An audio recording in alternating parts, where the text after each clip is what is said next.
Hello everybody, my name is Dr. Asa Frey, and today we're going to talk about marijuana, a very popular topic. Let me share this on my page before we get going. Again, my name is Dr. Asa Frey with Clinica Back to the Garden. We got a couple viewers coming in. I'm just going to share this on my page, wait for this to come up here, and then we will get going, okay? This is a lunch and learn, so I got my lunch here, got a couple more oranges and some blueberries. And bring your food. Give me 1 sec. All right, I'm just going to share this on my personal page so that everybody can get to see this video. Here we are. Hello, Ali. How are you? Please tell me where you guys are from. Would love to know where we're tuning in from today. Hope there's a lot of Puerto Ricans here. Disculpa, pero todo esa video va a ser en inglés. So everything in English today, folks. Okay, here it is. Let me share this. And we'll get going. We got about 20 people. Let me know where you guys are from. Give me a thumbs up if you guys can hear me okay. Can you hear me okay? Yes? Mexico. Very good. Gaudes Beja. Welcome. How you doing, Mark? How are you? Good to have you here. Let me post this on my timeline, and there we go. Okay, so here we go. Puerto Rico, very good. You guys can hear me okay. Good, I see a lot of thumbs up. That probably means that you guys can hear me okay. Miami, thanks for joining in. Lidet Fernandez, welcome you guys. Yes, you can hear me very good. Thank you very much. Priscilla, bueno, welcome, bienvenidos. Well, if you guys don't know, my name is Dr. Asa Frey of Clinica Back to the Garden, which is a residential fasting and education center in San Juan, Puerto Rico. We are the only center in Latin America. We are the only center in Latin America to specialize in physician-supervised fasting for chronic disease reversal. Our center supervises fasts as well as juicing or specific dietary programs, as well as teaches the principles of what we like to call healthful living. Okay? Oh, we got somebody from Germany. Fantastic. Guten Tag. Is that how you say hello? So our center supervises fasts as well as juicing or specific dietary programs, as well as teaches what we call the principles of healthful living. So now the topic today is marijuana healthy, right? Is marijuana healthy? Now before we get into this topic, let me say a few things to clarify before we get going. First of all, number one, I do not have a vested interest in promoting marijuana usage. Right? Nor do I have interests in condemning its use. This video is not for those who are already using marijuana on a chronic basis and who are not interested in stopping. If you feel that marijuana benefits your particular symptoms or conditions, I am not recommending that you stop using. Whether you use marijuana or not, if you desire a better understanding of where health comes from, and you are actually attempting to improve your education, improve your health through education, absolutely this video is for you. Hello Pennsylvania, hello Houston, welcome everybody, glad to have you. So is marijuana healthy? Well, to begin, first we should take some time to create a framework for what we might consider to be healthy. Right? As far as health maintenance is concerned, there are a few things that humans actually require in order to maintain optimum health. Proper diet. And I knew you guys all probably knew that I was going to start with that. Yes, proper diet is the first thing we need. Proper diet. Clean water, daily activity or exercise, sufficient rest and sleep, sunshine, fresh air, of course, emotional poise or mental stability or mental balance. Now, while accommodating these necessities, we should also be aware to avoid excesses of stress as well as toxic substances such as drugs and other harmful chemicals. Lacking in any of these areas is in and of itself a detriment to health. I'll say that again. Lacking in any of those areas is in and of itself a detriment to health. These are the laws of life, right? Humans are not exempt from these laws. We live under the same laws as every other mammal on Earth. We can expect to have less than optimum health if, for example, our diet is suboptimal. Right? Very consistently in the research, we see the excesses of animal product consumption and processed foods and preservatives, such as salt, lead to obesity, heart disease, diabetes, cancer, autoimmune conditions, and inflammatory conditions.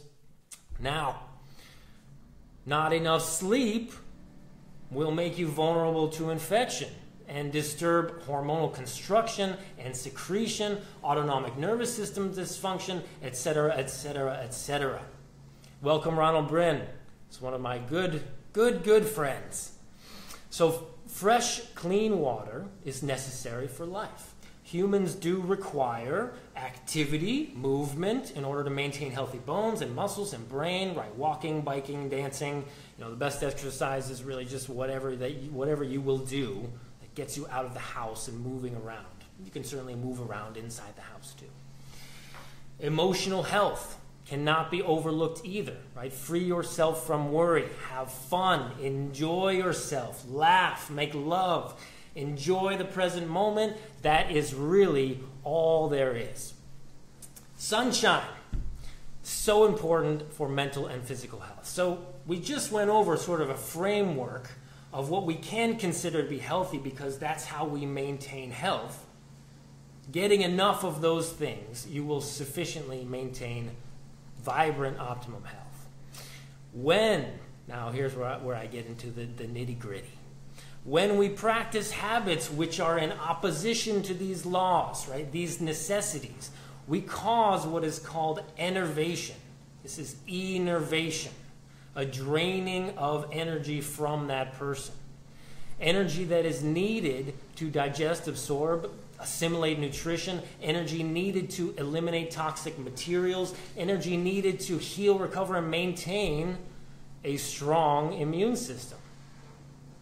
Is everybody understanding me? Give me a thumbs up if you're following me. For example, if we do not get enough sleep during the night, the next day, are we going to have more or less energy? The next day, you're going to have less energy, right? If you don't get enough sleep, you're going to have less energy the next day. Less energy for doing physical activity, but also less energy for the organs and cells to perform tasks. I'm talking about brain cells as well. Less energy to digest food, less energy to eliminate waste. We are also more vulnerable to infection because the immune system is without sufficient energy. Example number 2, use of caffeine. This is a potent central nervous system stimulant. This stimulates the organs to produce stress hormones, which make us feel awake and full of energy. However, this is stress-induced energy. It's what we call borrowed energy, and caffeine will put us into energy debt. Example number 3, alcohol. Alcohol is also a toxic substance in our bodies, right? I hope nobody is going to disagree with that. Alcohol is a toxic substance in our bodies, and it requires energy and resources in order to eliminate it from our blood and tissues. That is what a hangover is. So, now let's talk about marijuana use. Okay, why is it that people actually use marijuana? Thumbs up. You guys are with me? Everybody's still with me? Yes? Feel free and ask questions. At the end of the lecture, I'm going to go over all of your questions, and I will try to answer them as best as I can. So now, let's talk about marijuana use. Why is it that people use marijuana? Most usage is not medicinal, meaning most usage is not used to alleviate a symptom. Right, 22 million people have used marijuana in the past 2 months. 90 to 95% of those people are using for recreational purposes, okay, for fun. For fun. in order to experience the high feeling. A small percentage is for medicinal use. Now, what exactly does that mean?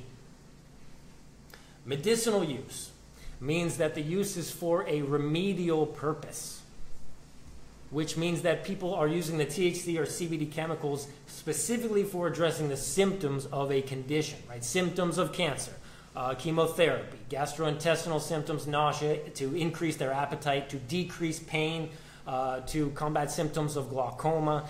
This is the same as any other drug or treatment, right? Used to suppress symptoms or the effect of an underlying cause. Pay attention, that's going to be important later. This is the same as any other drug. We're using them to suppress the symptoms or the effect, right? Symptoms are essentially an effect of an underlying cause. So is it healthy? Is it healthy to use marijuana? Well, in any instance, the addition of a drug to your lifestyle is not going to improve health. I'll say that again. In any instance, the addition of a drug or any drug to your lifestyle does not improve health. Drug meaning any substance other than food which provides nutritional support, right? We're not talking about food because food provides nutritional support. Any drug, meaning any substance that when inhaled, injected, smoked, consumed, absorbed through a patch on your skin or dissolved under your tongue, causes a temporary physiological and often psychological change in the body. And we'll go over the effects of marijuana in just a few minutes. But I'll say that again. A drug is any substance that when inhaled, injected, smoked, consumed, absorbed via a patch on the skin, or dissolved under the tongue causes a temporary physiological and often psychological change in the body. So, I would absolutely agree that if in the years to come, marijuana can be researched sufficiently, it may provide palliative relief for many conditions or symptoms and be far less harmful than many medications. But I believe that we are still missing the big picture. We're still missing the big picture, right? You're missing the point. Quick example to illustrate my point. All right, let's take Crohn's disease, for example. Crohn's disease is an inflammatory bowel disease, many times caused by an autoimmune reaction. It causes inflammation of your digestive tract, which leads to, you get abdominal pain, you have severe diarrhea, fatigue, weight loss, malnutrition. The inflammation can lead to ulceration, which can lead to induration, which is a hardening of the tissues. And the intestinal cancers may follow. People with Crohn's have a higher predisposition to getting intestinal cancer in the future because of the inflammation and the tissue change. Many cases of Crohn's disease lead to bowel resections. This is where they cut out part of your intestines. They cut out the part that they consider to be diseased tissue, right? The primary, and a lot of Crohn's disease patients end up having to wear a colostomy bag because they cut out part of their intestines, and that's how they need to go on living from then on. So the primary medical management is to use a steroid called prednisone, okay, which weakens the immune system. This is a very potent steroid, and I'll say it again, it weakens the immune system. That's actually how it works, okay, which in turn decreases inflammation because the inflammation is created by the immune system and the subsequent tissue reaction, right? The inflammation is created by the immune system, right? That's an immune system response. Prednisone causes so many other problems, and long-term use is not advised. The dangers of prednisone are cataracts, bone loss, weakening of the immune system, of course, because that's what prednisone, that's how it works. Increased risk for osteoporosis, weight gain, high blood pressure, and the medication becomes less effective, and higher doses stronger drugs need to be used. When we stop taking the drugs, right, which manage the symptoms or the effect of the underlying cause, when we stop taking the drugs, which manage the symptoms, right, they weaken the immune system then begins its work again of cleaning up the mess and attempting to rectify the situation. And guess what? The symptoms get 10 times worse. Now, there was recently a study in 2016. This is a peer-reviewed journal, a journal of gastroenterology and hepatology. The study is called Therapeutic Use of Cannabis in Inflammatory Bowel Disease. Okay? So let's talk a little bit about the study. So the conclusion of the study was that marijuana use seems to be effective in managing symptoms in short term in some patients.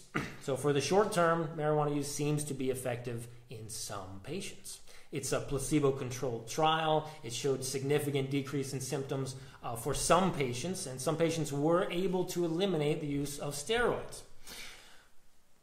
However, it's only a 21-subject study. It's a very, very small study size. Also very short term. It's an 8-week study. Okay, so what do we get from that? Well, give me one second. So, marijuana use might work in the place of prednisone for some patients. Okay? So what do we do now, right? What do we do with that information? Do we switch all the patients to marijuana? Okay, we could do that, right? Maybe less harmful. Now the patient needs to take marijuana for the rest of his or her life instead of prednisone? Is that the best that we can do?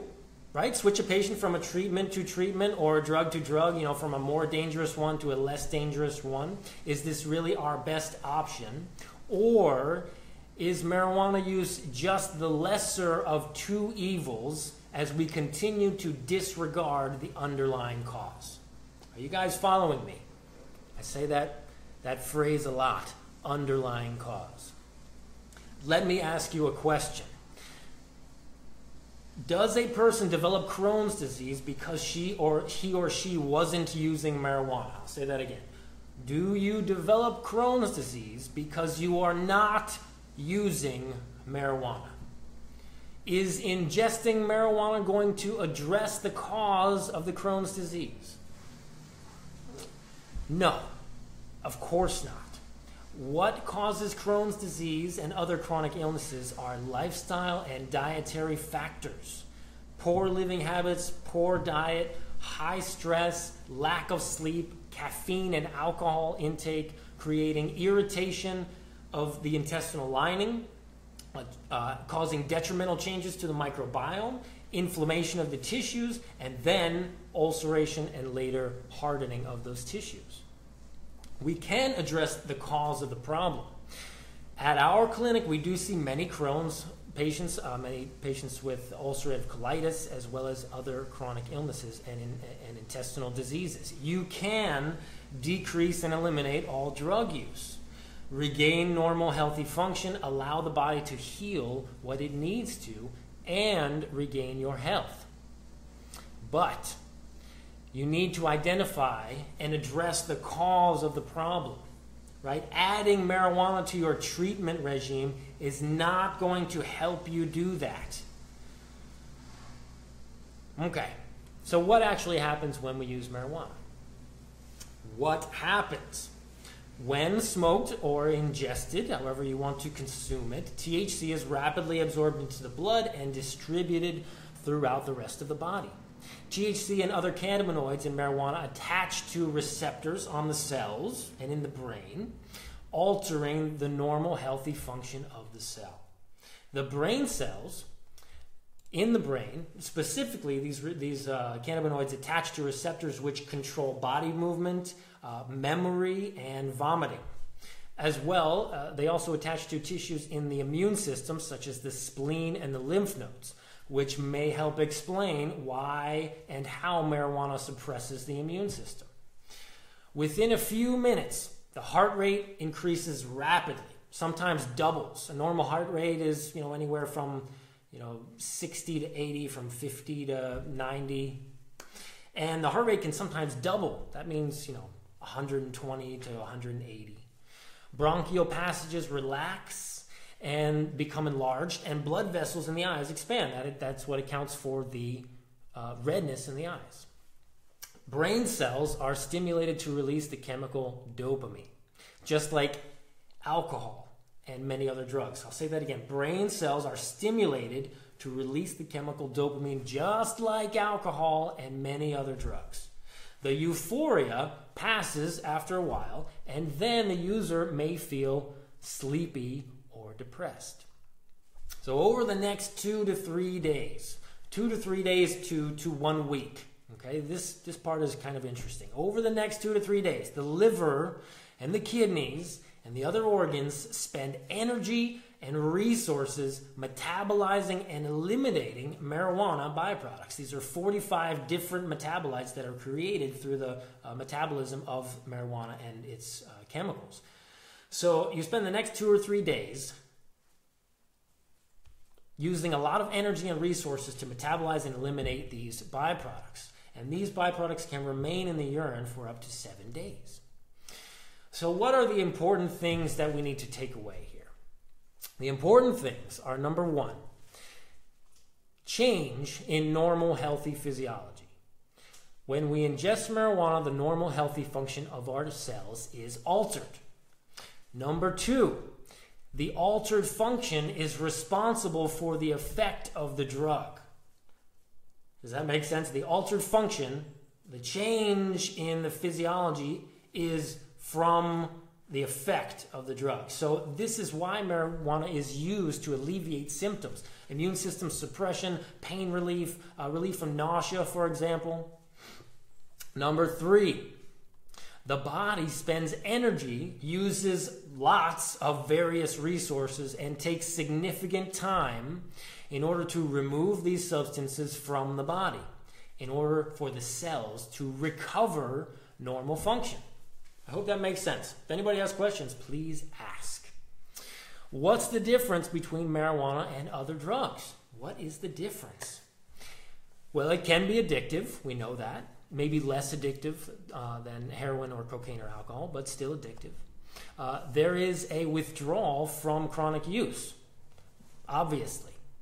But it may be less harmful, right? It might be less harmful than the other drugs. When compared to prednisone in the case of Crohn's disease, or when compared to other opioid drugs, we do seem to see some significant benefits in symptom reduction, and with less harm being done, at least in the short term. There are certainly studies that are giving us an idea that there may be some long-term adverse effects. And we shouldn't be surprised about that. It's marijuana. It's not a miraculous herb, it's marijuana.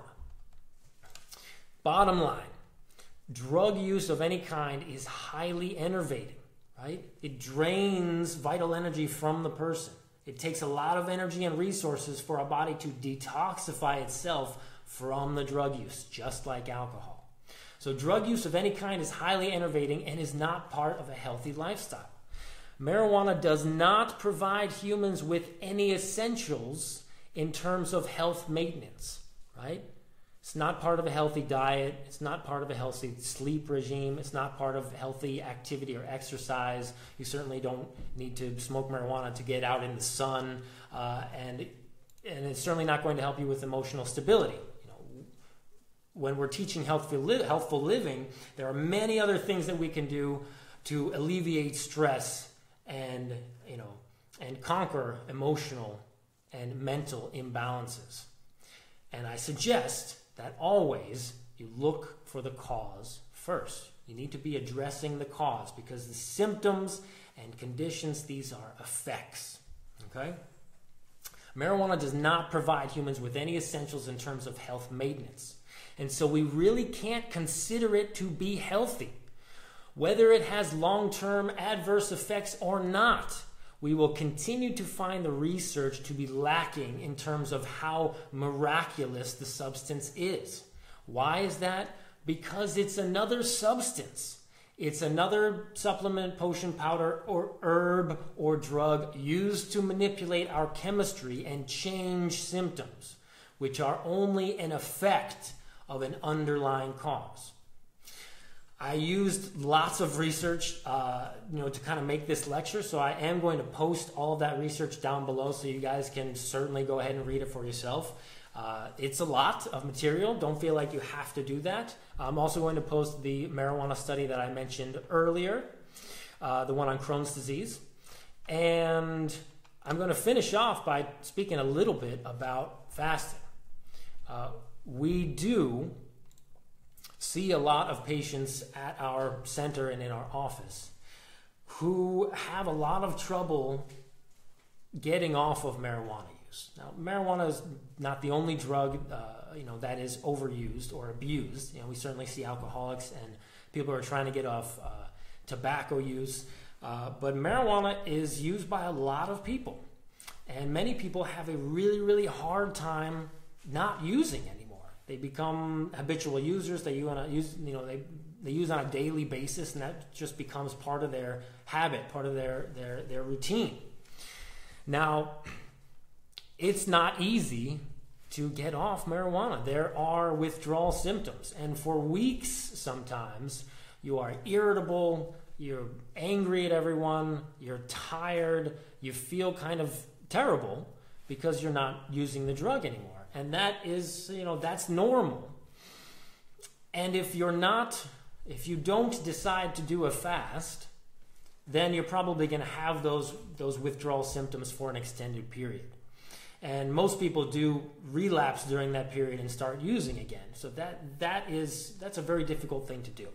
We do see a lot of patients who benefit intensely, very, very positive benefits from doing the fast because the withdrawal period is so much shorter.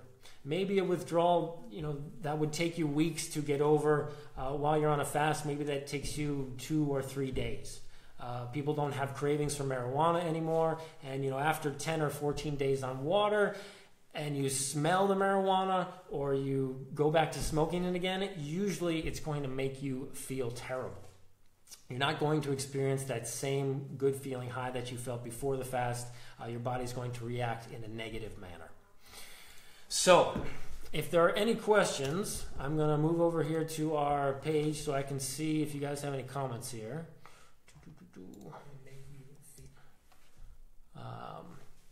Okay.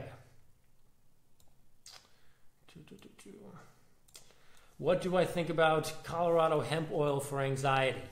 I would probably advise that you watch the video again. I'm just kidding. Like, anxiety is an effect, all right? It's just like any other symptom. And what I would suggest, if you really want to address the anxiety and, obtain optimum health, is that you first take the time and the appropriate steps to figure out what is the cause of the anxiety and then try dealing with the cause. Okay, you can certainly take, certain oils, essential oils, or, hemp oil or, other marijuana products to alleviate symptoms of anxiety, but you are still going to experience anxiety if you don't address the cause, right? I hope that answers your question. Sorry I can't be more amenable. So, we have a lot of questions.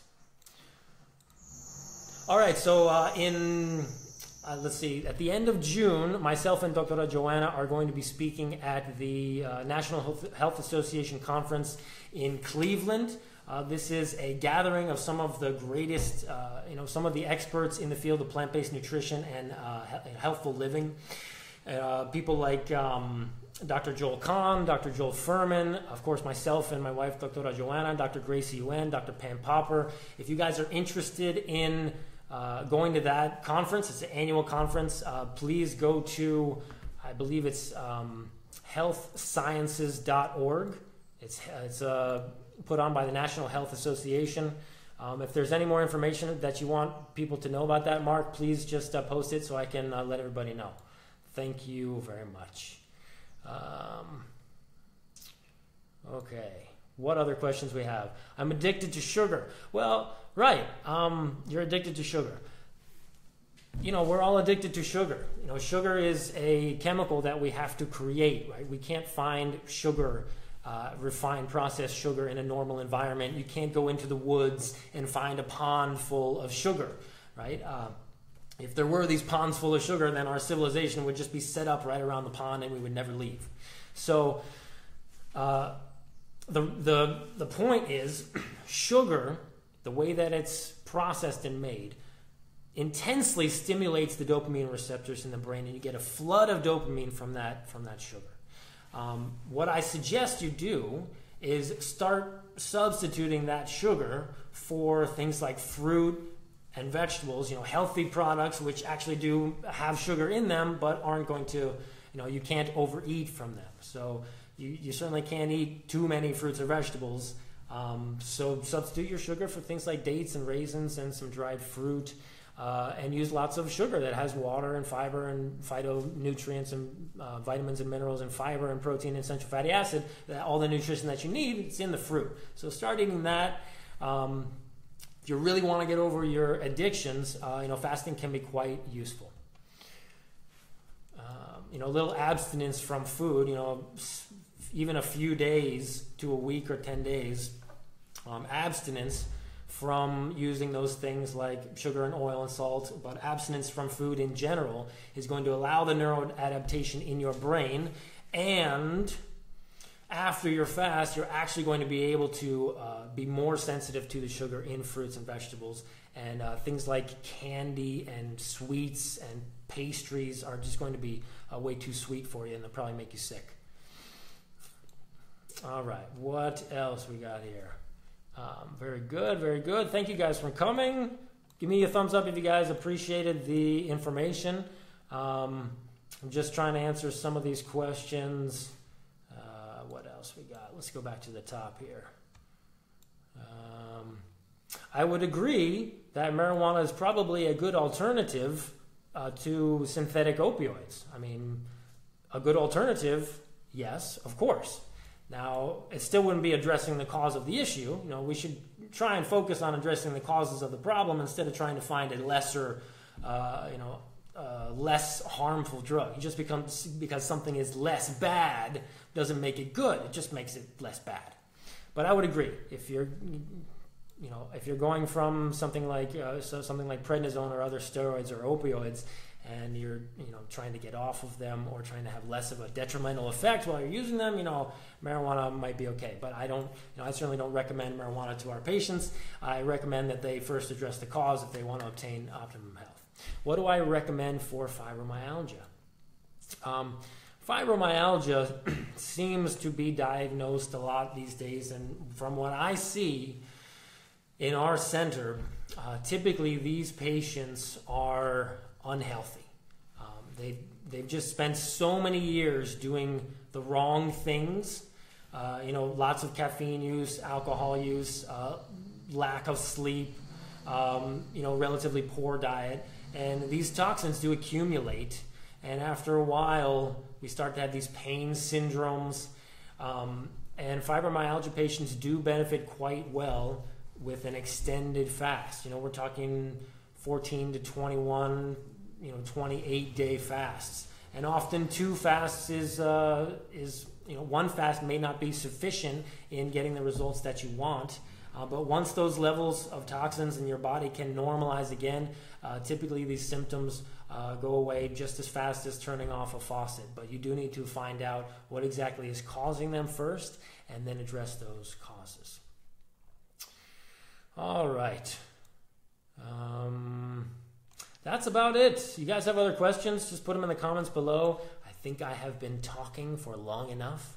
So we are going to see you guys next time. You guys have any suggestions for things that you want me to talk about, things you want to hear? I'm up for hearing those suggestions and trying to accommodate you. But I will see you guys next week. Also, next weekend we have a lecture in Coupe, which is how to raise healthy families. Myself and Dr. Joanna will be giving that, mainly Dr. Joanna's going to be giving that lecture. It's going to be in Spanish. It's a local lecture, so if you're in Puerto Rico, try to make that $5. It's very affordable. We try to make that as affordable as we can so people can attend. But how to raise healthy families, right? You want your kids to start eating vegetables. You want them to understand what a healthy diet is. You want to raise a healthy family. This is something you need to come to. That's about it. All right, you guys. We will talk to you soon. Bye-bye.